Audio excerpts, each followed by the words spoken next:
तुम्हाला माहिती आहे काय, मुंग्या कधी झोपत नाहीत, तसेच त्यांना फुफ्फुस नाही. ऑक्सिजन संपूर्ण शरीरात लहान छिद्रामधून प्रवेश करतो आणि कार्बन डायऑक्साईड त्याच छिद्रामधून बाहेर पडतो. सर्वात आधी चॅनलला सबस्क्राईब करा.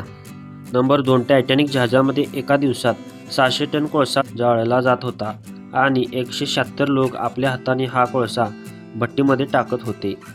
प्रत्येक 24 तासात 1,00,000 किलो राख पाण्यात फेकून दिली जात होती. नंबर 3. तुम्हाला माहिती आहे काय, विंचू 6 दिवसापर्यंत आपला श्वास रोखून धरू शकतो. नंबर 4. मनुष्याचे हृदय दिवसभरातून 1,00,000 वेळेस धडकते आणि हृदयाच्या पंपिंगचे एवढे प्रेशर असते की रक्त 30 मीटर उंच जाऊ शकते. नंबर 5. तुम्हाला माहिती आहे काय, अमेरिकामध्ये असा एक रस्ता आहे ज्याला 200 किलोमीटर पर्यंत एकही वळण नाही, ज्याचे नाव डेथ व्हॅली असं आहे. नंबर 6. अमेरिकेचे माजी राष्ट्रपती बराक ओबामा यांनी त्यांच्या आत्मचरित्रात लिहिले आहे की त्यांनी त्यांचे बालपण रामायण आणि महाभारत ऐकण्यात घालवले आहे.